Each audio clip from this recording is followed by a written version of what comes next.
ಶಂಕುವಿನ ಭಿನ್ನಕದ ಮೇಲೆ ಇವತ್ತು ನಾನು ಪಾಠ ಮಾಡಿ ತೋರಿಸ್ತೇನೆ. ನೋಡಿ ಅರ್ಥ ಮಾಡ್ಕೊಳ್ರಿ.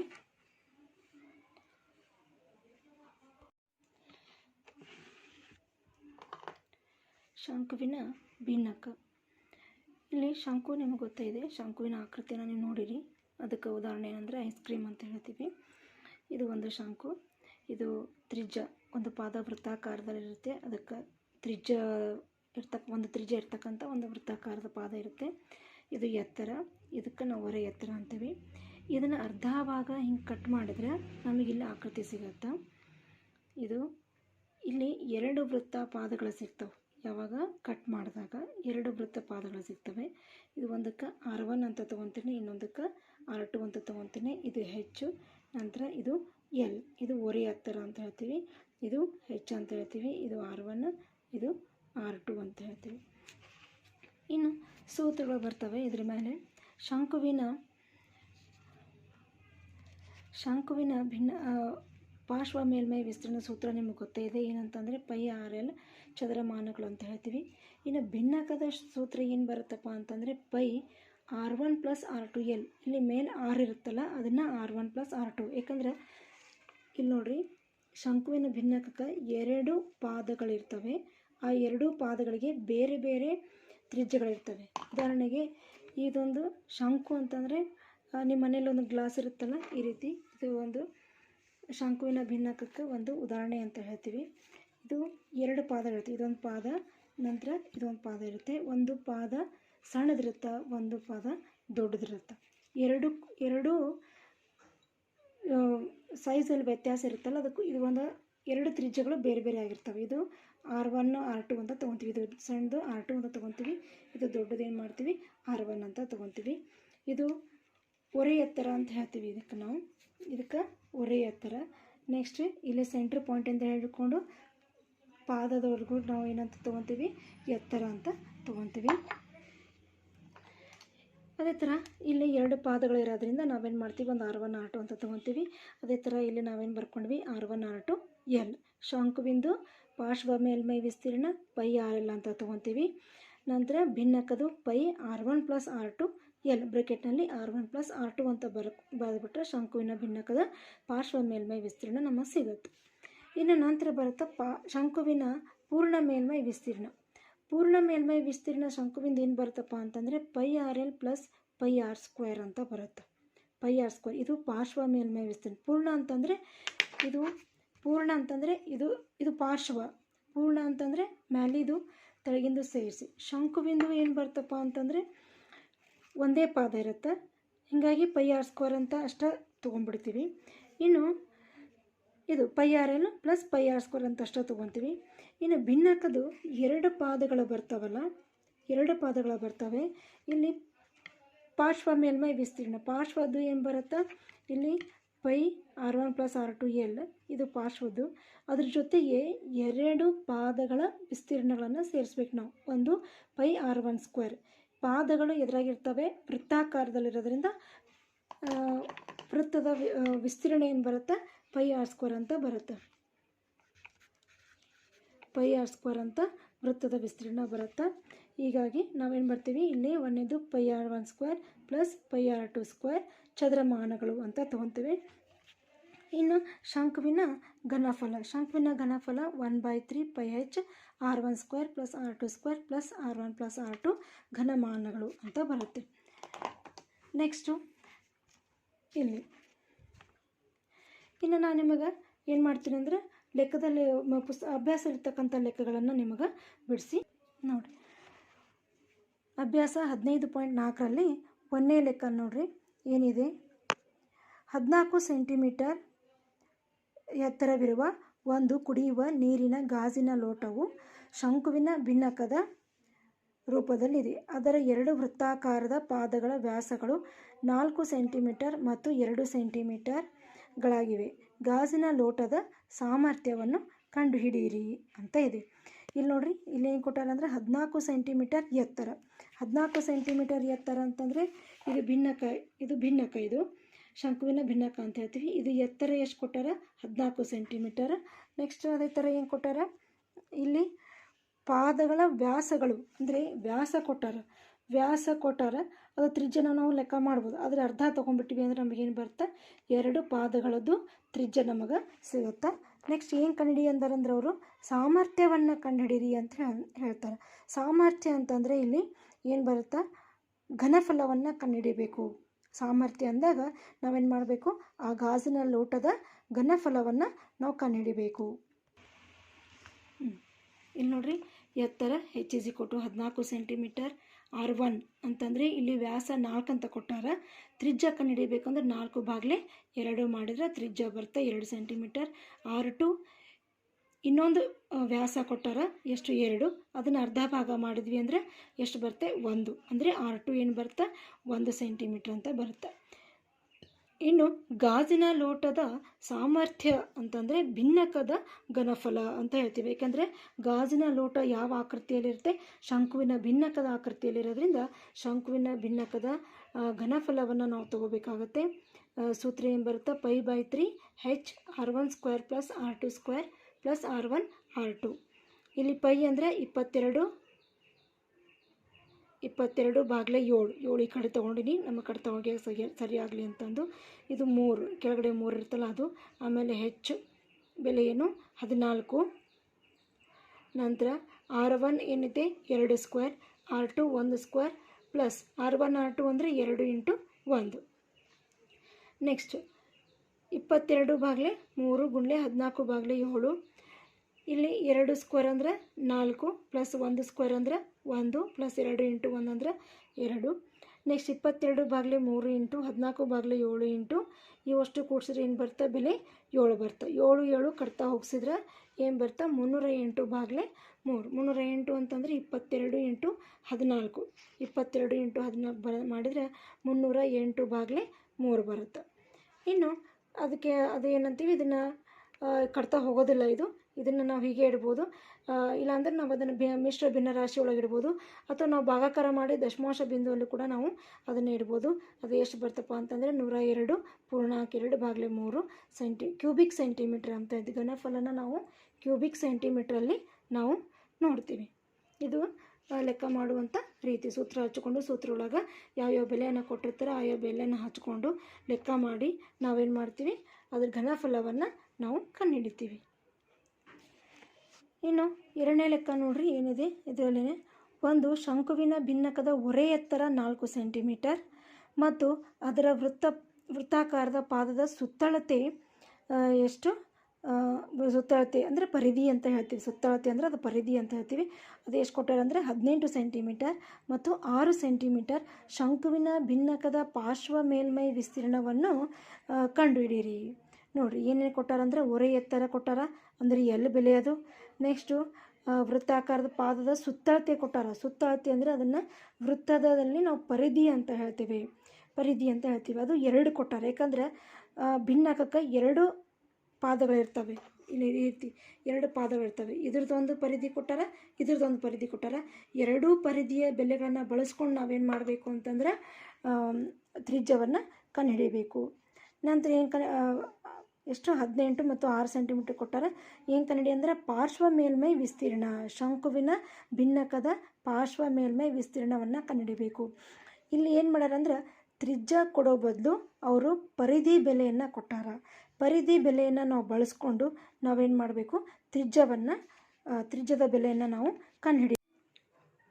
ಇಲ್ಲಿ ನೋಡಿರಿ ಎಲ್ ಬೆಲೆ ಕೊಟ್ಟಾರ, ಎಷ್ಟು 4 ಸೆಂಟಿಮೀಟರು ಮತ್ತು ಪರಿಧಿಗಳು 2 18 ಸೆಂಟಿಮೀಟರ್ ಮತ್ತು 6 ಸೆಂಟಿಮೀಟರು. ಏನು ಕಂಡು ಅಂದರೆ ಶಂಕುವಿನ ಭಿನ್ನಕದ ಪಾರ್ಶ್ವ ಮೇಲ್ಮೈ ವಿಸ್ತೀರ್ಣ ನಾವು ಕಂಡುಹಿಡಿಬೇಕು. ಇಲ್ಲಿ ಪರಿಧಿ ಅಂತಂದರೆ 2πr. ಪರಿಧಿದ ಸೂತ್ರ ಏನಪ್ಪ ಅಂತಂದರೆ 2πr ಅಂತ ಹೇಳ್ತೀವಿ.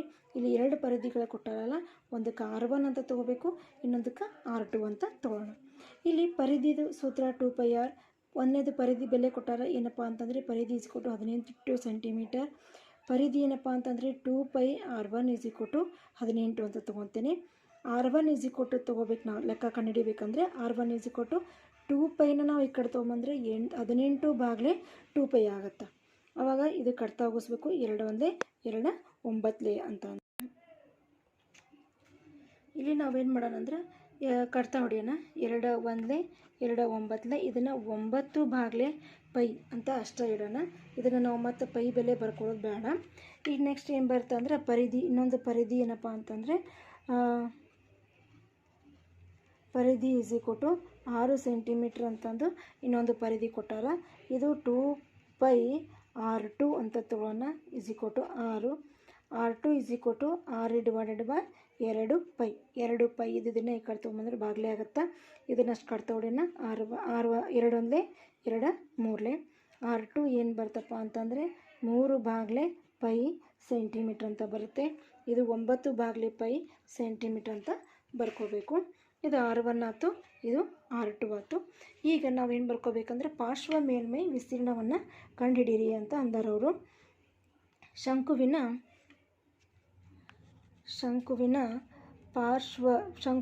ಭಿನ್ನಕದ ಪಾರ್ಶ್ವ ಮೇಲ್ಮೈ ವಿಸ್ತೀರ್ಣ is equal to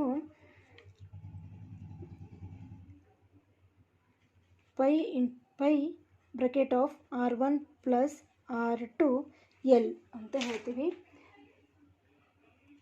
pi into bracket r1 plus r2 L. ಇಲ್ಲಿ ಬೆಲೆಗಳನ್ನು ಹಾಕೋಣ. ಪೈ r1 ಅಂದರೆ ಏನಿದೆ, ಇದು 9/π ಅಂತಂದು, ಇದು 9/π ಪ್ಲಸ್ r2 ಅಂತಂದರೆ 3/π ಬ್ರಕೆಟು ಇಂಟು ಎಲ್ ಅಂದರೆ ಒರೆ ಎತ್ತರ ಕೊಟ್ಟಾರು. ಎಷ್ಟವರು 4 ಸೆಂಟಿಮೀಟ್ರಿಗೆ ಹಾಕ್ಕೊಳ್ಳೋದು ಬೇಡ, 4 ಅಂತಷ್ಟು ಹಾಕ್ಕೊಳ್ಳೋಣ. ಈಗ ಪೈನ ನಾವು ಇವೆರಡದಾಗೂ ಪೈ ಐತಲ್ಲ ಹೊರ ತೊಗೊಂಬಿಡೋಣ. ಅಂದರೆ ಇಂಟು 1/π ಬರುತ್ತೆ. ಇಲ್ಲಿ 9 ಪ್ಲಸ್ 3 ಇಂಟು 4. ಪೈ ಕಟ್ತಾ ಹೋಗುತ್ತಾ. 9 ಪ್ಲಸ್ 3 ಅಂತಂದರೆ ಏನು ಬರುತ್ತಾ 12 ಇಂಟು 4. 12 4 48 centimetre square. ಇದೇನು ಶಂಕುವಿನ ಭಿನ್ನಕದ ಪಾರ್ಶ್ವ ಮೇಲ್ಮೈ ವಿಸ್ತೀರ್ಣದ ಬೆಲೆ ಎಷ್ಟು, 48 ಸೆಂಟಿಮೀಟರ್ ಸ್ಕ್ವೇರ್. ಅರ್ಥ ಆಯ್ತಲ್ಲ. ಇನ್ನೊಂದು ಸರಿ ಹೇಳ್ತೀನಿ ನೋಡಿರಿ. ಎಲ್ ಬೆಲೆ ಕೊಟ್ಟಾರ, ಎಲ್ ಈಸ್ ಕೊಟ್ಟು 4 ಸೆಂಟಿಮೀಟರ್. ಪರಿಧಿ ಕೊಟ್ಟಾರ, 2 ಪರಿಧಿ ಕೊಟ್ಟಾರ. 2 ಪರಿಧಿ ಯಾಕಪ್ಪ ಅಂತಂದರೆ ಇಲ್ಲಿ ಶಂಕುವಿನ ಭಿನ್ನಕಕ್ಕೆ 2 ಪಾದಗಳಿರ್ತವೆ, 2 ವೃತ್ತ ಪಾದಗಳಿರ್ತವೆ. ಆ 2 ವೃತ್ತ ಪಾದಗಳದಾವಂದರೆ 2 ತ್ರಿಜ್ಯಗಳು ಇರ್ತವೆ. ಹಾಗಾಗಿ 2 ಪರಿಧಿಗಳನ್ನು ಕೊಟ್ಟಾರ. ಒಂದು 18 ಸೆಂಟಿಮೀಟರ್ ಮತ್ತು 6 ಸೆಂಟಿಮೀಟರ್. ಏನು ಕಂಡುಹಿಡಿ ಅಂತಂದ್ರೆ ಶಂಕುವಿನ ಭಿನ್ನಕದ ಪಾರ್ಶ್ವ ಮೇಲ್ಮೈ ವಿಸ್ತೀರ್ಣವನ್ನು ಕಂಡುಹಿಡಿ ಅಂತಂದರೆ ಇಲ್ಲಿ ಪರಿಧಿ ನೋಡ್ರಿ. ಪರಿಧಿದ ಸೂತ್ರ ಏನೈತಪ್ಪ ಅಂತಂದ್ರೆ 2πr ಅಂತ ಇದೆ. ಪರಿಧಿ ಸೂತ್ರ ಏನಿದೆ 2πr. ಇಲ್ಲಿ ಒಂದು ಪರಿಧಿ ಕೊಟ್ಟಾರ. ಪರಿಧಿ ಈಸ್ ಈಕ್ವಲ್ ಟು 18 ಸೆಂಟಿಮೀಟರ್ ಅಂತ ಕೊಟ್ಟಾರ. ಪರಿಧಿದ ಸೂತ್ರ ಹಚ್ಕೊತೀನಿ 2πr. ಇದು r1 r2 2 ತ್ರಿಜ್ಯಗಳಿರೋದ್ರಿಂದ ಇದಕ್ಕೆ ನಾನು r1 ಅಂತ ಬರ್ಕೊತೀನಿ. ಇದಕ್ಕೆ ಈಸ್ ಕೊಟ್ಟು 18. ಇಲ್ಲಿ r1 ಈಸ್ ಈಕ್ವಲ್ ಟು 18/2π ಅಂದರೆ ಇವೆರಡು 2πಯನ್ನು ನಾನು ಏನು ಮಾಡ್ತೀನಿ ಕೆಳಗಡೆ ತೊಗೊಂಬಂದು ಅಂದರೆ 2π ಅಂತ ಬರುತ್ತೆ. 2 ಒಂದಲೇ 2 9 ಕಟ್ತಾ ಹೋಗಿ ಎಷ್ಟಾಯ್ತು 9/π ಸೆಂಟಿಮೀಟ್ರ್ ಅಂತ ತೊಗೊತೀವಿ. ಇದು r1. ಅದೇ ಥರ r2 ಪರಿಧಿ ನೋಡಿರಿ. ಇನ್ನೊಂದು ಪರಿಧಿ ಏನು ಕೊಟ್ಟಾರ 6 ಸೆಂಟಿಮೀಟ್ರ್ ಅಂತ ಕೊಟ್ಟಾರ. 2πr2 is equal to 6. ಅದ ಎರಡನೇ ಪರಿಧಿ ಅಂತಂದರೆ ಎರಡನೇ ತ್ರಿಜ್ಯ ಆಗುತ್ತೆ. ಅಂದರೆ r2 ಅಂತ ತೊಗೊತೀನಿ. ಇಲ್ಲಿ r2 ಈಸ್ ಈಕ್ವಲ್ ಟು 6/2π ಅಂದರೆ ಇದು 2πನ ನಾನೇನು ಮಾಡ್ತೀನಿ ಈ ಕಡೆ ತೊಗೊಂಬಂದ್ರೆ ಛೇದದಲ್ಲಿ ಬರುತ್ತೆ. ಅಂಶದಲ್ಲಿ ಇದ್ದಿದ್ದನ್ನು ಏನಾಗುತ್ತೆ ಛೇದದಲ್ಲಿ ಬರುತ್ತೆ. ಇಲ್ಲಿ ಕೂಡ 2 1 2 3 ಕಟ್ತಾ ಹೋಗಿ ಏನಾಯ್ತು 3/π ಸೆಂಟಿಮೀಟರ್. ಇದು r2 ಬೆಲೆ ಆಗುತ್ತೆ. ಇನ್ನು ಶಂಕುವಿನ ಭಿನ್ನಕದ ಪಾರ್ಶ್ವ ಮೇಲ್ಮೈ ವಿಸ್ತೀರ್ಣದ ಸೂತ್ರ ಏನಿದೆಪ್ಪ ಅಂತಂದರೆ pi into bracket r1 plus r2 L is equal to pi into bracket r1 9/π ಅಂತ ಇದೆ ಪ್ಲಸ್ 3/π r2 ಇದೆ ಇಂಟು ಒರೆ ಎತ್ತರ ಏನು ಕೊಟ್ಟಾರ 4 ಸೆಂಟಿಮೀಟರ್ ಅಂತ ಕೊಟ್ಟಾರ. ನೆಕ್ಸ್ಟ್ ಇದು ಪೈನ ಹಾಗೆ ಬರ್ಕೊತೀನಿ. ಈ ಬ್ರೆಕೆಟ್ನಲ್ಲಿ ಇರ್ತಕ್ಕಂಥ ನೋಡಿ ಇಲ್ಲೂ ಪೈ ಇದೆ, ಇಲ್ಲೂ ಪೈ ಇದೆ. ಎರಡರಲ್ಲೂ ಪೈನ ನಾನೇನು ಮಾಡ್ತೀನಿ ಕಾಮನ್ ತೆಗೆದುಬಿಡ್ತೀನಿ. ಅಂದರೆ ಇದು 1/π. ಪೈ ಛೇದದಲ್ಲಿರೋದ್ರಿಂದ ಇಲ್ಲೂ ಕೂಡ ನಾವು ಛೇದದಲ್ಲೇ ಬರ್ಕೋಬೇಕಾಗತ್ತೆ. ಒಳಗಡೆ ಏನು ಉಳಿತು, ಇದು ಬ್ರೆಕೆಟ್ ಒಳಗಡೆ 9 ಪ್ಲಸ್ 3 ಉಳಿತೈತಿ ಇಂಟು 4 ಈಸ್ ಈಕ್ವಲ್ ಟು ಇದು ಪೈ ಕ್ಯಾನ್ಸಲ್ ಆಗಿ ಏನು ಉಳಿತೈತಿ 9 ಪ್ಲಸ್ 3 ಎಷ್ಟಾಗುತ್ತಾ 12 ಇಂಟು ಇದು 4 12 48 ಸೆಂಟಿಮೀಟರ್ ಸ್ಕ್ವೇರ್. ಇದು ಶಂಕುವಿನ ಭಿನ್ನಕದ ಪಾರ್ಶ್ವ ಮೇಲ್ಮೈ ವಿಸ್ತೀರ್ಣದ ಬೆಲೆ. ಇಲ್ಲಿ ಮೂರನೇ ಲೆಕ್ಕ ನೋಡ್ರಿ ಏನಿದೆ. ಟರ್ಕಿ ದೇಶದ ಪ್ರಜೆಗಳು ಧರಿಸುವ ಟೋಪಿಗೆ ಫೆಜ್ ಎಂದು ಹೆಸರು. ಇದು ಶಂಕುವಿನ ಭಿನ್ನಕದ ರೂಪದಲ್ಲಿದೆ. ಚಿತ್ರ 15.24ರಲ್ಲಿ ನೋಡಿರಿ ಅಂತ ಇದೆ. ಇದು ನೋಡಿರಿ, ಇದು ಫೆಜ್ ಟೋಪಿ ಆಕಾರದಲ್ಲಿ ಟೋಪಿ ಇದೆ. ಇದು ಫೆಜ್ ಅಂತ ಹೇಳ್ತೀವಿ. ಸೊ ಇದರ ಮೇಲೆ ಲೆಕ್ಕ ಕೊಟ್ಟಾರ. ಇದು ನೋಡಿರಿ ಶಂಕುವಿನ ಭಿನ್ನಕದ ಆಕೃತಿಯಲ್ಲಿದೆ ಇದು, ಹೌದಾ. ನೆಕ್ಸ್ಟ್ ಅದರ ತೆರೆದ ಭಾಗದ ತ್ರಿಜ್ಯ 10 ಸೆಂಟಿಮೀಟರ್ ಮತ್ತು ಮೇಲ್ಭಾಗದ ತ್ರಿಜ್ಯ 4 ಸೆಂಟಿಮೀಟರ್. ಹೌದಾ. ತೆರೆದ ಅಂದರೆ ಕೆಳಗಡೆ ಓಪನ್ ಇರುತ್ತೆ, ಅದು ಎಷ್ಟೈತಿ 4 ಐತಿ. ಮ್ಯಾಲಿದು ಅದೆಷ್ಟೈತಿ 15 ಸೆಂಟಿಮೀಟ್ರ್ ಐತಿ. ಮ್ಯಾಲಿದು ಎಷ್ಟೈತಿ 4 ಸೆಂಟಿಮೀಟ್ರ್ ಐತಿ ಅಂತ ಹೇಳ್ತಾರೆ ಅವರು.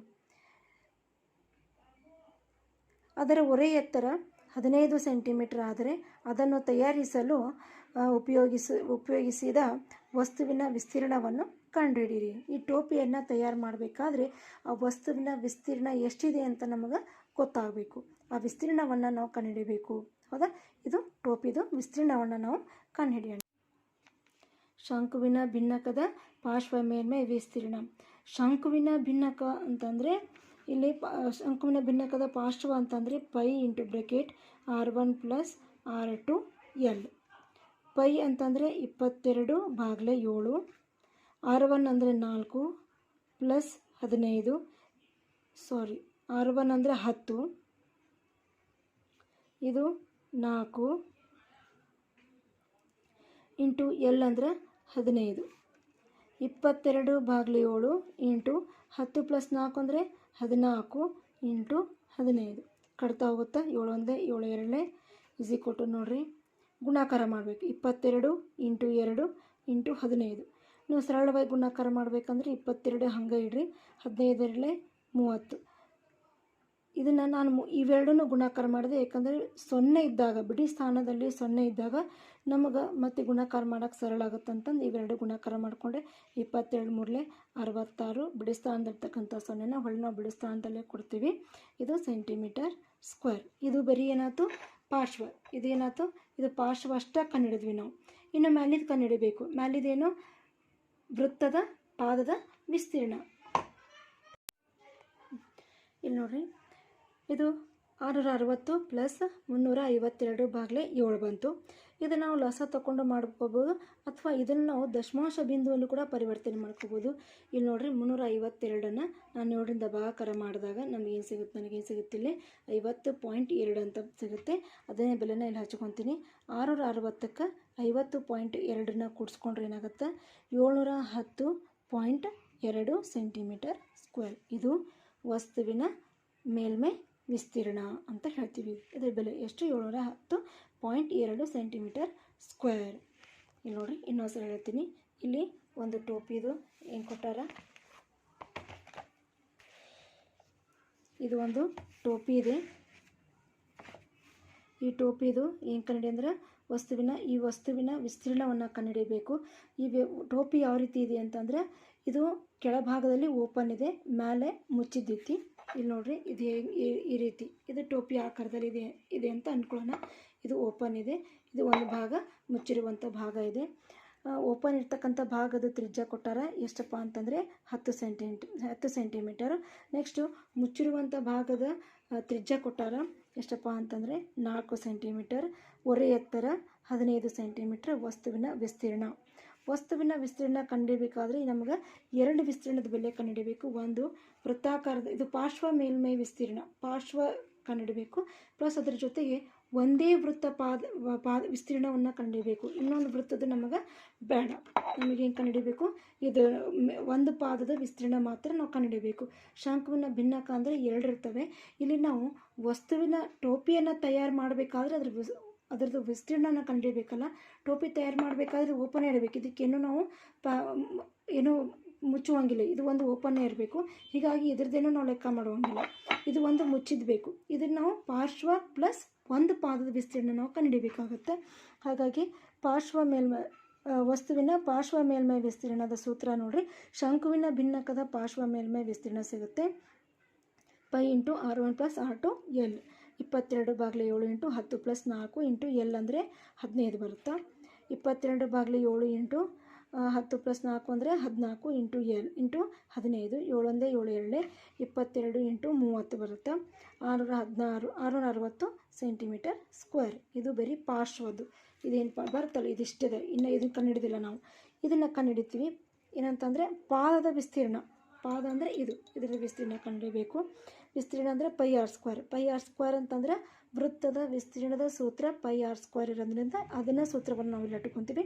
ಇಲ್ಲಿ ಆರ್ ಇರೋದ್ರಿಂದ ಆರನ್ನ ನಾವು R2 ಅಂತ ಬರ್ಕೊತೀವಿ. ಎರಡನೇ ತ್ರಿಜ್ಯದ ಅಳತೆಯನ್ನು ನಾವು ತೊಗೊತೀವಿ. ಇಲ್ಲಿ 22/7 ಇಂಟು ಆರ್ ಸ್ಕ್ವೇರ್ ಅಂದರೆ 4 × 4 ಅದು 16 ಆಗುತ್ತೆ. 16ಗೆ 22ರಿಂದ ಗುಣಾಕಾರ ಮಾಡಿದ್ರೆ 352/7.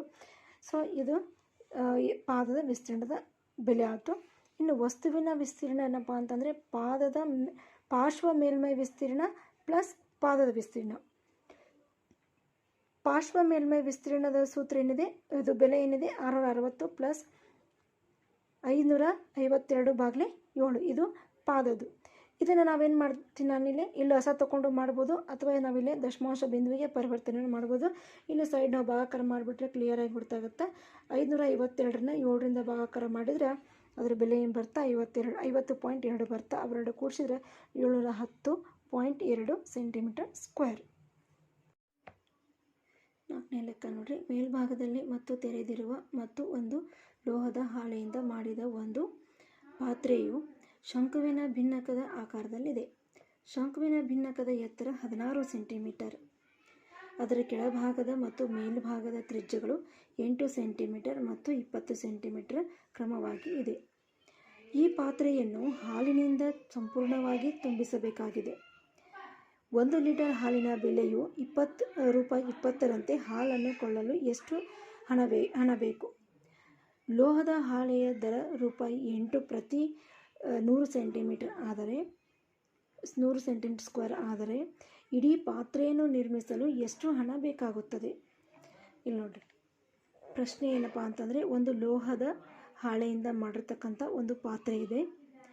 ಆ ಪಾತ್ರೆದು ಬೆಲೆಗಳನ್ನು ಕೊಟ್ಟಾರ, ಅಳತೆಗಳನ್ನು ಕೊಟ್ಟಾರ. ಏನಪ್ಪ ಅಂತಂದರೆ ಎತ್ತರ 16 ಸೆಂಟಿಮೀಟ್ರ್ ಕೊಟ್ಟಾರ. ನೆಕ್ಸ್ಟು ಎರಡು ವೃತ್ತ ಪಾದಗಳ ತ್ರಿಜ್ಯಗಳನ್ನು ಕೊಟ್ಟಾರ. ಒಂದು 8 ಸೆಂಟಿಮೀಟ್ರ್ ಮತ್ತು ಇನ್ನೊಂದು 20 ಸೆಂಟಿಮೀಟ್ರ್ ಅಂತಂದು ಕೊಟ್ಟಾರ. ನೆಕ್ಸ್ಟ್ ಏನು ಹೇಳ್ಯಾರಪ್ಪ ಅಂತಂದರೆ, ಈ ಪಾತ್ರೆಯನ್ನು ಹಾಲಿನಿಂದ ಸಂಪೂರ್ಣವಾಗಿ ತುಂಬಿಸಬೇಕಾಗಿದೆ. ಹೌದಾ? ಆ ಪಾತ್ರೆ ಒಳಗೆ ಹಾಲನ್ನು ಹಾಕಬೇಕಾಗಿದೆ. 1 ಲೀಟ್ರ್ ಹಾಲಿನ ಬೆಲೆಯು ₹20 ಆದರೆ ಹಾಲನ್ನು ಕೊಳ್ಳಲು ಎಷ್ಟು ಹಣ ಬೇಕು? ಅಂದರೆ 1 ಲೀಟರ್ಗೆ ₹20 ಆದರೆ ಆ ಹಾಲಿನ ಲೋಟಕ್ಕೆ ಸಂಪೂರ್ಣವಾಗಿ ಹಾಲಿನಿಂದ ತುಂಬಿದರೆ ಎಷ್ಟು ಹಣವನ್ನು ನಾವು ಕೊಡಬೇಕಾಗತ್ತೆ ಅನ್ನೋದನ್ನು ನಾವು ಕಂಡುಹಿಡಿಬೇಕು. ಇನ್ನೊಂದು ಪ್ರಶ್ನೆ ಕೇಳಾರ ಅದರೊಳಗನೆ ಏನಪ್ಪ ಅಂತಂದರೆ, ಲೋಹದ ಹಾಳೆಯ ದರ ₹8 ಪ್ರತಿ 100 ಸೆಂಟಿಮೀಟರ್ ಸ್ಕ್ವೇರ್ ಆದರೆ ಇಡೀ ಪಾತ್ರೆಯನ್ನು ನಿರ್ಮಿಸಲು, ನೋಡಿ, ಲೋಹದ ಹಾಳೆಯಿಂದ ಒಂದು ಪಾತ್ರೆನ ಮಾಡಬೇಕಾಗಿದೆ. ಹೌದಾ? ಒಂದು ಲೋಹದ ಹಾಳೆನ ತಗೊಂಡು ಆ ಒಂದು ಪಾತ್ರೆನ ಶಂಕುವಿನ ಭಿನ್ನಾಕೃತಿಯನ್ನು ಹೋಲುವಂಥ ಒಂದು ಪಾತ್ರೆನ ಮಾಡಬೇಕಾಗಿದೆ. ಆ ಲೋಹದ ಹಾಳೆಯ ದರ ಕೊಟ್ಟಾರ. ಏನಪ್ಪ ಅಂತಂದರೆ ₹8. ಎಷ್ಟು? 1 ಸೆಂಟಿಮೀಟರ್ ಸ್ಕ್ವೇರ್, 100 ಸೆಂಟಿಮೀಟರ್ ಸ್ಕ್ವೇರ್ಗೆ ₹8 ಆದರೆ ಒಂದು ಪಾತ್ರೆಯನ್ನು ತಯಾರು ಮಾಡಬೇಕಾದ್ರೆ ಎಷ್ಟು ಹಣ ಬೇಕಾಗತ್ತೆ? ಪಾತ್ರೆಯನ್ನು ನಿರ್ಮಿಸಲು ಎಷ್ಟು ಹಣ ಬೇಕು ಅನ್ನೋದನ್ನು ಅವ್ರು ಕೇಳ. 2 ಪ್ರಶ್ನೆಗಳನ್ನು ನಾವು ಇಲ್ಲಿ ಕಂಡುಹಿಡಿಬೇಕು. ಹೌದಾ?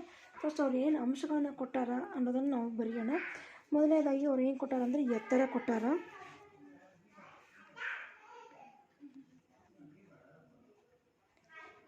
ಕೊಟ್ಟಾರ. ಎತ್ತರ ಎಷ್ಟಪ್ಪ ಅಂತಂದರೆ ಇಲ್ಲಿ 16 ಸೆಂಟಿಮೀಟರ್. ನೆಕ್ಸ್ಟು 2 ವೃತ್ತಪಾದಗಳ ತ್ರಿಜ್ಯಗಳು ಕೊಟ್ಟಾರ. ಒಂದು R1 ಮತ್ತು R2. So R1 ನಾನೇನಂತ ಬರ್ಕೊತೀನಿ 8 centimetre, R2 ಏನಂತ ಬರ್ಕೊತೀನಿ 20 ಸೆಂಟಿಮೀಟರ್ ಅಂತ ಬರ್ಕೊತೀನಿ. ಇನ್ನು 2 ಅಂಶಗಳನ್ನ ಕೊಟ್ಟಾರ. ಏನಪ್ಪ ಅಂತಂದರೆ 1 ಲೀಟ್ರ್ ಹಾಲಿನ ಬೆಲೆ. 1 ಲೀಟರ್ ಹಾಲಿನ ಬೆಲೆ ಎಷ್ಟಪ್ಪ ಅಂತಂದರೆ ₹10. ಇನ್ನೊಂದೇನಪ್ಪ ಅಂತಂದರೆ 100 ಸೆಂಟಿಮೀಟರ್ ಸ್ಕ್ವೇರ್ಗೆ ಎಷ್ಟಪ್ಪ ಅಂತಂದರೆ ₹8. ಹೌದಾ? ಇಲ್ಲಿ ಏನು ಕಂಡುಹಿಡಿಬೇಕು? ಆ ಪಾತ್ರೆಯ ಸಾಮರ್ಥ್ಯ ಕಂಡುಹಿಡಿಬೇಕು. ಅಂದರೆ ಸಾಮರ್ಥ್ಯ ಹೆಚ್ಚು ಬೆಲೆ ಹಾಕ್ಕೊಂಡ್ವಿ 16 ಅಂತಂದು. ಇನ್ನು R1 ಏನಪ್ಪ ಅಂತಂದರೆ 8 ಸ್ಕ್ವೇರ್, R2 ಏನಪ್ಪ ಅಂತಂದರೆ 20 ಸ್ಕ್ವೇರ್ ಪ್ಲಸ್ R1 R2 ಅಂದರೆ 8 × 20. ಇದನ್ನು ಚೌಕಾವರಣದಲ್ಲಿ ಹಾಕೋಣ. ಇದು ಏನು ಕಟ್ತಾ ಹೋಗೋದಿಲ್ಲ, ಇದನ್ನು ಹಾಗೆ ಇಟ್ಬಿಡೋಣ. 22 ಇಂಟು 16 ಭಾಗಲೆ 3 ಇಂಟು 7. ಇವನ್ನ ಯಾವ ಗುಣಾಕಾರ ಮಾಡೋದು ಬೇಡ, ಯಾಕಂದರೆ ಇದನ್ನ ಲೆಕ್ಕ ಮಾಡೋಣ. ಇದನ್ನ ಜೊತೆ ಯಾವುದಾದ್ರೂ ಕಟ್ತಾ ಹೋಗುತ್ತಾನ ನಮಗೆ ನೋಡೋಕೆ ಅನುಕೂಲ ಆಗುತ್ತೆ. ಇಂಟು ಬ್ರಾಕೆಟ್ 8 ಸ್ಕ್ವೇರ್ ಅಂತಂದರೆ 64, 20 ಸ್ಕ್ವೇರ್ ಅಂದರೆ 400, 8 ಇಂಟು 20 ಅಂದರೆ 8 × 16 ಒಂದು ಪೂಜಿ. 22 ಇಂಟು 16 ಭಾಗಲೆ 3 ಇಂಟು 7 ಬ್ರಾಕೆಟು. ಇವಷ್ಟು ಕೂಡಿಸಿದ್ರೆ ಎಷ್ಟಾಗುತ್ತೆ? 624. ನೋಡಿರಿ, 400 ಇದೊಂದು 500, 560, 560 ಇದೊಂದು 60 ಅಂದರೆ 620 ಆಗುತ್ತೆ. ಇದು 4 ಸೇರಿಸಿ 624 ಆಗುತ್ತೆ. ಇನ್ನು ಇಲ್ಲಿ ಏನು ಕಟ್ತಾ ಹೋಗುತ್ತೆ ಅಂದರೆ ಇಲ್ಲಿ ನೋಡಿರಿ 3ರಿಂದ ಇದು ಕಟ್ತಾ ಹೋಗುತ್ತೆ. ನೋಡಿರಿ 624 ಇದೆ, 3ರಿಂದ ಕಟ್ತಾ ಹೋಗುತ್ತೆ.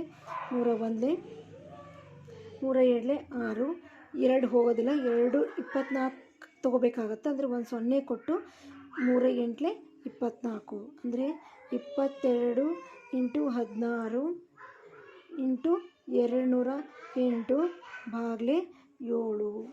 ಇವಷ್ಟು ಗುಣಾಕಾರ ಮಾಡಿದರೆ ನಿಮಗೆ ಒಟ್ಟು ಎಷ್ಟು ಬರ್ತಪ್ಪ ಅಂತಂದರೆ 73,216 ಭಾಗಲೆ 7. ಬೇಕಂದ್ರೆ ನೀವು ಗುಣಾಕಾರ ಮಾಡಿ ನೋಡ್ಬೋದು. ಮೇಲೆ ಅಷ್ಟು ಗುಣಾಕಾರ ಮಾಡಿದ್ರೆ ನಮಗೇನು ಬರುತ್ತೆ?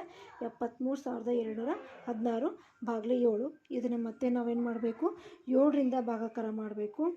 7ರಿಂದ ಭಾಗಾಕಾರ ಮಾಡಿದ್ರೆ 10,459.42 ಕ್ಯೂಬಿಕ್ ಸೆಂಟಿಮೀಟ್ರ್ ಅಂತ ಬರಿತೇವೆ. ಇದು ಕ್ಯೂಬಿಕ್ ಸೆಂಟಿಮೀಟ್ರ್ ಅಂತ ಬರುತ್ತೆ. ಹಾಲಿನ ಸಾಮರ್ಥ್ಯನ ನಾವೇನು ಮಾಡ್ತೀವಿ? ಲೀಟ್ರಲ್ಲಿ ಕಂಡುಹಿಡ್ತೀವಿ. ಅವ್ರು ಯಾಕಂದರೆ ಲೀಟ್ರ್ ಕೊಟ್ಟಾರ. 1 ಲೀಟ್ರಿಗೆ ಹಾಲಿನ ಬೆಲೆ ಎಷ್ಟು? 10 ರೂಪಾಯಿ. ಇಲ್ಲಿ ಕ್ಯೂಬಿಕ್ ಸೆಂಟಿಮೀಟ್ರ್ ಐತಿ. ಕ್ಯೂಬಿಕ್ ಸೆಂಟಿಮೀಟ್ರ್ ಇದನ್ನು ನಾವೇನು ಮಾಡಬೇಕು? ಲೀಟ್ರಿಗೆ ಪರಿವರ್ತನೆ ಮಾಡ್ಕೋಬೇಕಂದ್ರೆ 1000ರಿಂದ ನಾವೇನು ಮಾಡ್ತೀವಿ? ಇದನ್ನು ಭಾಗಿಸ್ತೀವಿ. ಇದನ್ನು ನಾವು 1000ರಿಂದ ಭಾಗಿಸಿದ್ರೆ 10,459.42 ಭಾಗಲೆ 1000 ಮಾಡಿಬಿಟ್ವಿ ಅಂದರೆ ಕ್ಯೂಬಿಕ್ ಸೆಂಟಿಮೀಟ್ರ್ ಹೋಗಿ ಏನಾಗುತ್ತೆ? ಲೀಟ್ರಲ್ಲಿ ನಮಗೆ ಬಂದ್ಬಿಡುತ್ತೆ. 1000ರಿಂದ ಭಾಗಿಸಿದ್ರೆ ದಶಮಾಂಶ ಬಿಂದು ಏನಾಗುತ್ತೆ? 3 0 ಇರೋದ್ರಿಂದ 3 ಸ್ಥಾನ ಹಿಂದಕ್ಕೆ ಹೋಗುತ್ತೆ. ಅಂದರೆ 10.45 ಎರಡೇ ದಶಮಾಂಶ ತೊಗೊಂಡ್ಬಿಡ್ಬೋದು. ಉಳ್ಕಿದ್ದನ್ನು ನಾವು ಬಿಟ್ಬಿಡೋಣ. 45 ಏನಾಗುತ್ತೆ? ಲೀಟ್ರ್ ಅಂತ ಆಗುತ್ತೆ. ಲೀಟ್ರ್, ಹಾಲಿನ ಲೀಟ್ರ್, ಇಷ್ಟು ಲೀಟ್ರ್ ಬಂತು. ಅಂದರೆ ಆ ಪಾತ್ರೆಯ ಸಾಮರ್ಥ್ಯ ಎಷ್ಟು? 10 ಲೀಟರ್. 10 ಲೀಟ್ರ್ ಹಾಲನ್ನು ಹಿಡಿಯುವಷ್ಟು ಸಾಮರ್ಥ್ಯ ಇದೆ. ಅಂದರೆ 10 ಅಂದರೆ 10.45 ಅಂತ ಬೆಲೆ ಬಂದಿದೆ. 10.45 ಲೀಟ್ರಷ್ಟು ಹಾಲು ಹಿಡಿಯುವಷ್ಟು ಅದಕ್ಕೆ ಸಾಮರ್ಥ್ಯ ಇದೆ. ಅವ್ರು ಏನು ಕೊಟ್ಟಾರ? 1 ಲೀಟ್ರಿಗೆ 20 ರೂಪಾಯಿ ಅಂತ ಕೊಟ್ಟಾರ. 1 ಲೀಟರ್ಗೆ ರೂಪಾಯಿ 20. 10.45 ಲೀಟರ್ಗೆ ಎಷ್ಟು ರೂಪಾಯಿ? ಹಾಲಿನ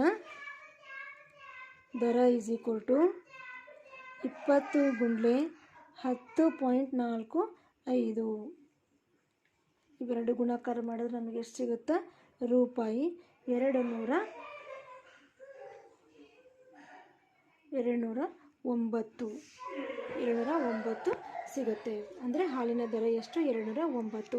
ಈ ಪಾತ್ರೆ ಎಷ್ಟು ನಾವು ಈ ಪಾತ್ರೆ ಹಿಡಿಯುವಷ್ಟು ಹಾಲನ್ನು ನಾವು ಕೊಂಡ್ಕೊಂಡ್ರೆ ಅದಕ್ಕೆ ನಾವು ಎಷ್ಟು ಹಣ ಕೊಡಬೇಕಾಗತ್ತೆ? 209 ರೂಪಾಯಿ ಕೊಡಬೇಕಾಗತ್ತೆ. ಈಗ ಅವ್ರು ಇನ್ನೊಂದು ಬೆಲೆಯನ್ನು ಕೇಳಾರ. ಏನಪ್ಪ ಅಂತಂದರೆ ಇಲ್ಲಿ ನೋಡ್ರಿ, ಇಡೀ ಪಾತ್ರೆಯನ್ನು ನಿರ್ಮಿಸಲು ಎಷ್ಟು ಹಣ ಬೇಕು? ಲೋಹದ ಹಾಳೆಯನ್ನು ಉಪಯೋಗ ಮಾಡಿಕೊಂಡು ಆ ಒಂದು ಪಾತ್ರೆಯನ್ನು ನಿರ್ಮಿಸ್ತಾರೆ ಅವರು. ಆ ಲೋಹದ ಹಾಳೆಯನ್ನು ತಗೊಂಡು ಪಾತ್ರೆಯನ್ನು ನಿರ್ಮಿಸಬೇಕಾದ್ರೆ ಎಷ್ಟು ಹಣ ಖರ್ಚಾಗುತ್ತೆ? ಲೋಹದ ರೇಟ್ ಕೊಟ್ಟಾರೆ. ಏನಪ್ಪ ಅಂತಂದರೆ 100 ಸೆಂಟಿಮೀಟರ್ ಸ್ಕ್ವೇರ್ಗೆ ಎಷ್ಟು?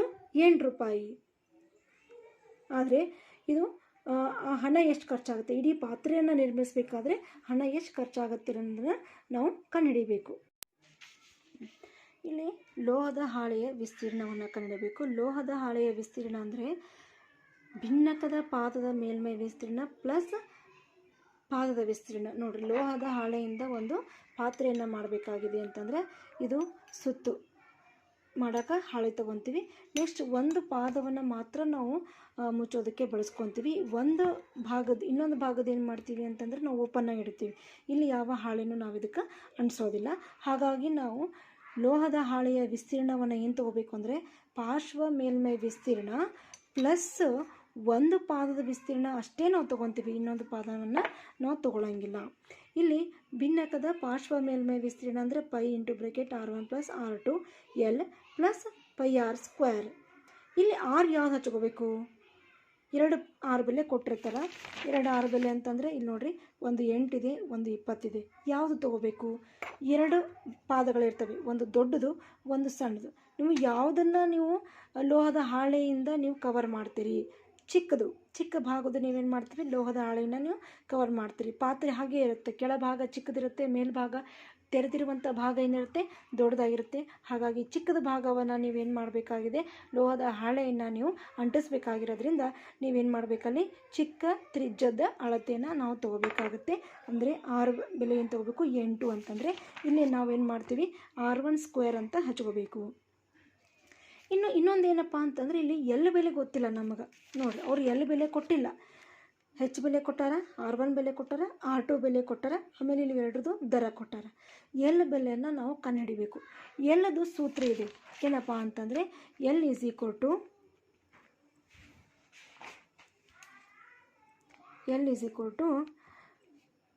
H² plus R2 minus R1 whole square. ಇದಕ್ಕೆ ಸ್ಕ್ವೇರ್ ರೂಟ್, ಇದು H. ಇದು ಸೂತ್ರ ಬರುತ್ತೆ. ಇದು ಹೆಂಗೆ ಸೂತ್ರ ಬರುತ್ತಪ್ಪ ಅಂತಂದರೆ ಇಲ್ಲಿ ನೋಡ್ರಿ, ಇದು ಶಂಕು, ಹೌದಾ? ಇದು ಶಂಕು, ಹೌದಾ? ಇಲ್ಲಿ ಎತ್ತರ, ಇದು H ಅಂತ ತೊಗೊತೀವಿ. ಇದು ಏನು ಮಾಡ್ತೀವಿ, ಇದು L ಅಂತ ತೊಗೊತೀವಿ. ಇದು R, ಇದು ವ್ಯಾಸ, ಪೂರ ವ್ಯಾಸ. ಇದು ಒಂದು R, ಇದು ಒಂದು R. ಇದು ಅಷ್ಟೇ ತೊಗೊತೀನಿ ನಾನು. ಇದು ಏನಂತಂದರೆ ಇಲ್ಲಿಗೆ ಹಾಕ್ತೀನಿ ನೋಡಿರಿ, ABC. ABC ಒಂದು ಏನಾಗುತ್ತಪ್ಪ ಅಂತಂದ್ರೆ ಇಲ್ಲಿ ಲಂಬ ಕೋನ ತ್ರಿಭುಜ ಆಗುತ್ತೆ.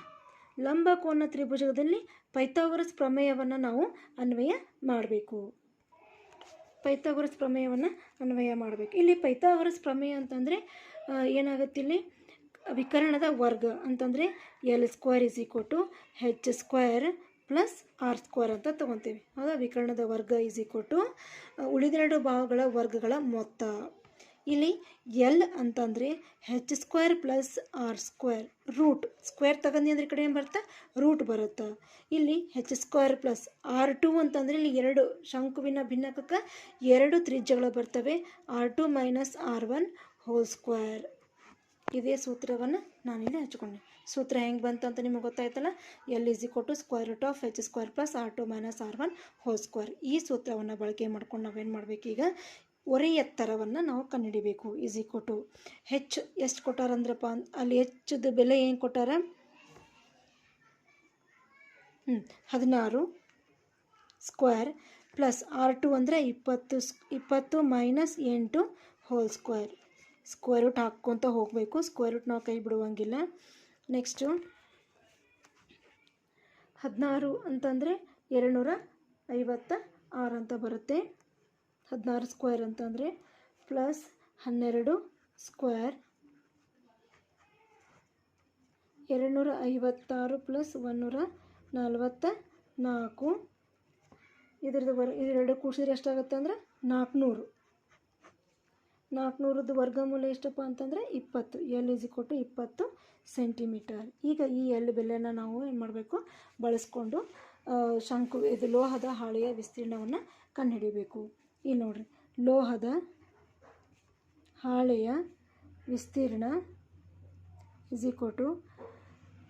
ಭಿನ್ನಕದ ಪಾರ್ಶ್ವ ಮೇಲ್ಮೈ ವಿಸ್ತೀರ್ಣ ಪ್ಲಸ್ ಪಾದದ ವಿಸ್ತೀರ್ಣ = pi into R1 plus R2 L plus pi R1².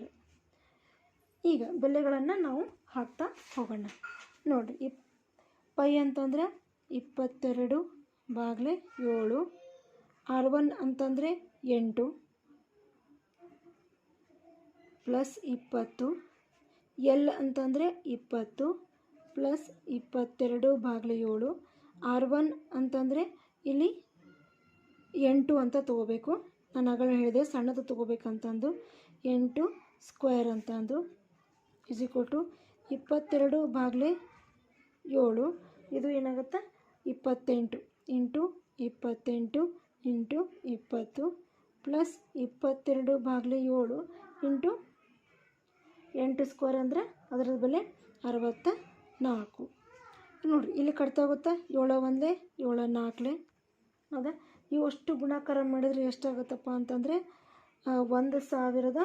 4 8 8 into 22 ಅಂತಂದರೆ 176. ಇದೊಂದು 0 ಪ್ಲಸ್ ಇದು ಏನೂ ಕಟ್ತಾ ಹೋಗಲ್ಲ. ಹಾಗಾಗಿ ಇವೆರಡು ಗುಣಾಕಾರ ಮಾಡಿದ್ರೆ ಏನಾಗುತ್ತೆ 1404/7 ಬರುತ್ತೆ.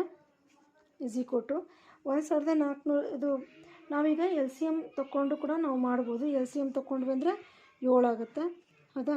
ಇಲ್ಲೇ ಏನಿಲ್ಲ ಅಂದರೆ 1 ಇರುತ್ತೆ. 1 7 7 1. ಇದನ್ನು 7ರಿಂದ ಗುಣಾಕಾರ ಮಾಡಿದ್ವಿ ಅಂದರೆ 12320 ಪ್ಲಸ್ 1404 ಇಂಟು 1 ಅಂದರೆ ಅದೇ ಬೆಲೆನೇ ಬರುತ್ತೆ. ಅವೆರಡು ಕೂಡಿಸಿದ್ವಿ ಅಂದರೆ 13724/7. ಇದನ್ನು ನಾವು ಭಾಗಾಕಾರ ಮಾಡಿದ್ವಿ ಅಂತಂದರೆ 1960.57 ಸೆಂಟಿಮೀಟರ್ ಸ್ಕ್ವೇರ್. ನೀವು ಭಾಗಾಕಾರ ಮಾಡಿ ನೋಡ್ಬೋದು. ಆವಾಗಲೇ ಭಾಗಾಕಾರ ಮಾಡಿ ಒಂದು ಲೆಕ್ಕ ತೋರಿಸಿದ್ದೀನಿ ನಿಮಗೆ. ಅದೇ ಥರ ಭಾಗಾಕಾರ ಮಾಡಿ ನೀವು ಮಾಡಿ ನೋಡ್ಬೋದು. ಇದು ಲೋಹದ ಹಾಳೆಯ ವಿಸ್ತೀರ್ಣ. ಇಷ್ಟು ವಿಸ್ತೀರ್ಣ ಇರ್ತಕ್ಕಂಥ ಲೋಹದ ಹಾಳೆ ಬೇಕು ನಮಗೆ ಆ ಪಾತ್ರೆಯನ್ನು ತಯಾರು ಮಾಡೋದಕ್ಕೆ. ಅಂದರೆ ಹಣ ಎಷ್ಟು ಖರ್ಚಾಗುತ್ತೆ ಅನ್ನೋದು ಕಂಡುಹಿಡಿಬೇಕು. ಕೊಟ್ಟಾರ ಅವ್ರ ದರ ಏನು ಕೊಟ್ಟಾರಂದರೆ 100 ನೋಡಿ 100 ಸೆಂಟಿಮೀಟರ್ ಸ್ಕ್ವೇರ್ಗೆ ಎಷ್ಟು ಹಣ ಬೇಕು ರೂಪಾಯಿ 8. 100 ಸೆಂಟಿಮೀಟರ್ ಸ್ಕ್ವೇರ್ಗೆ 8 ರೂಪಾಯಿ ಅಂತಂದರೆ 1960.57 ಸೆಂಟಿಮೀಟರ್ ಸ್ಕ್ವೇರ್ಗೆ ಎಷ್ಟು ಹಣ ಖರ್ಚಾಗುತ್ತೆ. ಹೌದಾ. ಲೋಹದ ಹಾಳೆಯ ದರ = ಇಂಟು ಮಾಡಬೇಕು. ಇವೆರಡು ಇಂಟು ಮಾಡಿ ಇದನ್ನು ಭಾಗಾಕಾರ ಮಾಡ್ತೀವಿ. 1960.57 ಇಂಟು 8/100 ಒರೆ ಗುಣಾಕಾರ ಅಂತ ಹೇಳ್ತೀವಿ. ಇವೆರಡು ಗುಣಾಕಾರ ಮಾಡಿ ಇದನ್ನು ನಾವು ಭಾಗಾಕಾರ ಮಾಡ್ತೀವಿ. ಈಗ ಇದನ್ನು ಲೆಕ್ಕ ಮಾಡಿದಾಗ ನೋಡ್ರಿ ನಮಗೆ ಏನು ಸಿಗುತ್ತೆ. ಇಲ್ಲಿ 2 0 ಇರೋದ್ರಿಂದ 2 ಸ್ಥಾನ ಹಿಂದಕ್ಕೆ ತೊಗೊತೀನಿ. ಅಂದರೆ 19.6057 ಇಂಟು 8. ಇದನ್ನು 8ರಿಂದ ಗುಣಾಕಾರ ಮಾಡಿದ್ರೆ ನಮಗೆ ಏನು ಸಿಗುತ್ತಪ್ಪ ಅಂತಂದರೆ ರೂಪಾಯಿ ಅಂತ ಹಚ್ಚಬೇಕಿಲ್ಲಿ 156.84. ನೋಡಿರಿ 156.84 ಇಷ್ಟು ಹಣವನ್ನು ನಾವು ಖರ್ಚು ಮಾಡಬೇಕಾಗತ್ತೆ. ಅದಕ್ಕೆ ಲೋಹದ ಹಾಳೆಯನ್ನು ಬಳಕೆ ಮಾಡಿಕೊಂಡು ಈ ರೀತಿಯಾದಂಥ ಒಂದು ಪಾತ್ರೆಯನ್ನು ನಾವು ರೆಡಿ ಮಾಡಬೇಕಾದ್ರೆ ನಮ್ಮ ಹಣ ಎಷ್ಟು ಖರ್ಚಾಗುತ್ತೆ 156.84 ಅಂದರೆ 84 ಪೈಸದಷ್ಟು ಹಣವನ್ನು ನಾವು ಖರ್ಚು ಮಾಡಬೇಕಾಗತ್ತೆ. ಅರ್ಥ ಆಯ್ತಲ್ಲ. ಇದು ಇನ್ನೊಂದು ಸರಿ ಹೇಳ್ತೀನಿ ನೋಡಿರಿ. 1 ಲೀಟ್ರಿಗೆ 20 ರೂಪಾಯಿ ಆದರೆ 10.45 ಲೀಟರ್ಗೆ ಎಷ್ಟು ಅನ್ನೋದನ್ನು ಹಾಲಿನ ದರವನ್ನು ಕಂಡುಹಿಡಿಯಬೇಕು ಅಂತಂದರೆ ಇವೆರಡು ಒರೆ ಗುಣಾಕಾರ 20 ಇಂಟು 10.45. ಇದು ಭಾಗಲೇ 1 ಅಂತಂದರೆ ಅದೇ ವ್ಯಾಲ್ಯೂ ಬರುತ್ತಲ್ಲ. ಹೀಗಾಗಿ ಭಾಗಲೇ 1 ಇಲ್ಲಿ ಈ ಜಾಗದಾಗ 1 ಇತ್ತು ಅಂತಂದರೆ ಭಾಗಲೇ ಬರ್ಕೊಳಕ್ಕೆ ಹೋಗೋದಿಲ್ಲ. 1 ಬಿಟ್ಟರೆ ಬೇರೆ ಬೆಲೆ ಇತ್ತಪ್ಪ ಅಂತಂದ್ರೆ ಅಷ್ಟೇ ನಾವೇನು ಮಾಡ್ತೀವಿ ಬರ್ಕೊತೀವಿ. ಯಾಕೆ ಬಿಡ್ತೀವಿ ಅಂದರೆ ಇಲ್ಲಿ 1 ಭಾಗಲೇ 1 ಅಂದರೆ ಅದೇ ವ್ಯಾಲ್ಯೂ ಬರುತ್ತಲ್ಲ. ಹೀಗಾಗಿ ನಾವು ಬರ್ಕೊಳ್ಳೋದಿಲ್ಲ. 20 ಇಂಟು 10.45 ಅಂದರೆ 209 ರೂಪಾಯಿ 209 ಬರುತ್ತೆ. ಅಂದರೆ ಹಾಲಿನ ದರ ಎಷ್ಟು ರೂಪಾಯಿ 209. ಆ ಪಾತ್ರೆಯ ಮೂಲಕ ಹಾಲನ್ನು ಕೊಂಡ್ಕೊಂಡಾಗ ನಾವು ಎಷ್ಟು ಹಣ ಕೊಡಬೇಕಾಗುತ್ತೆ 209 ರೂಪಾಯಿನ ಕೊಡಬೇಕಾಗುತ್ತೆ. ಇನ್ನು ನೆಕ್ಸ್ಟ್ ಏನು ಮಾಡಬೇಕಪ್ಪ ಅಂತಂದರೆ ಲೋಹದ ಹಾಳೆಯನ್ನು ನಿರ್ಮಿಸಬೇಕಾದ್ರೆ ಅದಕ್ಕೆ ಎಷ್ಟು ಹಣ ಕೊಡಬೇಕಾಗತ್ತೆ. ಲೋಹದ ದರ ಕೊಟ್ಟಾರ ಅಂದರೆ ಆ ಲೋಹದ ರೇಟ್ ಎಷ್ಟು ಅನ್ನೋದನ್ನು ಕೊಟ್ಟಾರ. ಅದನ್ನು ಬಳಕೆ ಮಾಡ್ಕೋಬೇಕು ನಾವು. ಅದು ಹೇಗೆ ಕಂಡುಹಿಡಿಯಬೇಕು ಅಂದರೆ ಲೋಹದ ಹಾಳೆಯ ವಿಸ್ತೀರ್ಣ ಅಂತಂದರೆ ಪಾರ್ಶ್ವ ಮೇಲ್ಮೈ ವಿಸ್ತೀರ್ಣ ಪ್ಲಸ್ ಪಾದದ ವಿಸ್ತೀರ್ಣ. ಇದು ಪಾರ್ಶ್ವ ಮೇಲ್ಮೈ ವಿಸ್ತೀರ್ಣ ಪ್ಲಸ್ ತಳಭಾಗದ ವಿಸ್ತೀರ್ಣ, ಇದರಿಂದ ಕಂಡುಹಿಡಿಯಂಗಿಲ್ಲ, ಒಂದೇ ಪಾದದ ತೊಗೊತೀವಿ. ಯಾಕಂದರೆ ಈ ಕೆಳಗಡೆ ಭಾಗಕ್ಕಷ್ಟೇ ನಾವು ಲೋಹದ ಹಾಳೆಯನ್ನು ಅಂಟಿಸ್ತೀವಿ, ಮೇಲ್ಭಾಗ ಓಪನ್ ಆಗಿರುತ್ತೆ. ಹಾಗಾಗಿ ಒಂದೇ ಪಾದವನ್ನು ನಾವು ತೊಗೊತೀವಿ. ಪಾರ್ಶ್ವ ಮೇಲ್ಮೈ ವಿಸ್ತೀರ್ಣ ಅಂತ ಗೊತ್ತಿದೆ, ಅದು ಪಾದದ ವಿಸ್ತೀರ್ಣ ನಾವು ಹಚ್ತೀವಿ. ಇಲ್ಲಿ R1 ಹಚ್ತೀವಿ. R1 ಯಾಕೆ ಹಚ್ತೀವಿ ಅಂತಂದರೆ ಪಾದದ ಅಳತೆ ಚಿಕ್ಕದಾಗಿರೋದ್ರಿಂದ ನಾವು ಸಣ್ಣ ತ್ರಿಜ್ಯದ ಅಳತೆಯನ್ನು ನಾವು ತೊಗೊತೀವಿ. ಹಾಗಾಗಿ 8 ಮತ್ತು 20ರಲ್ಲಿ 8 ನಾವು ಅಳತೆಯನ್ನು ಇಟ್ಕೊಳ್ಳೋದ್ರಿಂದ R1² ಅಂತ ತೊಗೊತೀವಿ. ಇಲ್ಲಿ L ಅನ್ನುವಂಥದ್ದು ಒಂದು ಅಳತೆ ಕೊಟ್ಟಾರ. ಎಲ್ಲನ್ನು ನಾವು ಹೇಗೆ ಕಂಡುಹಿಡಿದೀವಿ ಅಂತ ನಿಮ್ಮ ಪೈಥಾಗರಸ್ ಪ್ರಮೇಯ ಉಪಯೋಗ ಮಾಡಿಕೊಂಡು ಎಲ್ಲ ಸೂತ್ರ ಹೇಗೆ ಬಂತು ಅದರೊಳಗೆ ಬೆಲೆ ಹಾಕ್ಕೊಂಡು L ಬೆಲೆನ ಕಂಡುಹಿಡಿದ್ವಿ. ಅದು ಎಷ್ಟು ಬಂತಪ್ಪ ಅಂತಂದರೆ 20 ಸೆಂಟಿಮೀಟ್ರ್ ಬಂತು. ನೆಕ್ಸ್ಟು ಈ ಎಲ್ಲ ಬೆಲೆಗಳನ್ನು ನಾವು ಈ ಸೂತ್ರದಲ್ಲಿ ಹಾಕಿ ಪಾರ್ಶ್ವ ಮೇಲ್ಮೈ ವಿಸ್ತೀರ್ಣ ಪ್ಲಸ್ ಪಾದದ ವಿಸ್ತೀರ್ಣ ಸೂತ್ರದಲ್ಲಿ ಹಾಕಿದರೆ ನಮಗೆ ಎಷ್ಟು ಬೆಲೆ ಬರುತ್ತಾ 1960.57 ಸೆಂಟಿಮೀಟ್ರ್ ಸ್ಕ್ವೇರ್ ಬಂತು. ಇದಿಷ್ಟು ಬೆಲೆ ಬಂತು ವಿಸ್ತೀರ್ಣ. ಲೋಹದ ಹಾಳೆಯ ಮಾಡಿರ್ತಕ್ಕಂಥ ಪಾತ್ರೆಯ ವಿಸ್ತೀರ್ಣ ಎಷ್ಟಪ್ಪ ಅಂತಂದರೆ ಸೆಂಟಿಮೀಟ್ರ್ ಸ್ಕ್ವೇರ್. ಅಂದರೆ ಇಷ್ಟು ಸೆಂಟಿಮೀಟ್ರ್ ಸ್ಕ್ವೇರ್ ಇರ್ತಕ್ಕಂಥ ಲೋಹದ ಹಾಳೆ ನಮಗೆ ಬೇಕು. ಅವ್ರು ರೇಟ್ ಕೊಟ್ಟಾರೆ, ಇನ್ನು 100 ಸೆಂಟಿಮೀಟ್ರ್ ಸ್ಕ್ವೇರ್ಗೆ ಎಷ್ಟು ರೂಪಾಯಿ? 8 ರೂಪಾಯಿ. 1960.57 ಸೆಂಟಿಮೀಟ್ರ್ ಸ್ಕ್ವೇರ್ಗೆ ಎಷ್ಟು ರೂಪಾಯಿ? ಲೋಹದ ಹಾಳೆಯ ವಿಸ್ತೀರ್ಣದ ಬೆಲೆ ದರ ಹೆಂಗೆ ಕಂಡುಹಿಡಿಬೇಕಪ್ಪ ಅಂತಂದರೆ ಇವೆರಡು ಒರೆ ಗುಣಾಕಾರ ನೋಡಿ. ಇಲ್ಲಿ 100 ಇದೆ, ಅದನ್ನು ನಾನು ಬಾಗ್ಲೆ ಅಂತ ಬರ್ಕೊಂಡೆ. ಒಂದಿತ್ತಪ್ಪ ಅಂತಂದರೆ ಅದನ್ನು ನಾವು ಬಿಟ್ಬಿಡ್ತೀವಿ, ಯಾಕಂದರೆ ಬಾಗ್ಲೆ ಅಂತಂದರೆ ಅದೇ ಬೆಲೆನೇ ಬರೋದ್ರಿಂದ ಬಿಟ್ಬಿಡ್ತೀವಿ. ಇದು 100 ಇರೋದ್ರಿಂದ ಇನ್ನು ಕೆಳಭಾಗದಲ್ಲಿ ನಾವು 100 ಅಂತ ಬರ್ಕೊಂಡೆ. ಇದನ್ನು ಲೆಕ್ಕ ಮಾಡಿದ್ರೆ ನಮಗೆ ಎಷ್ಟು ಬರ್ತಪ್ಪ ಅಂತಂದರೆ 156.84 ರೂಪಾಯಿ.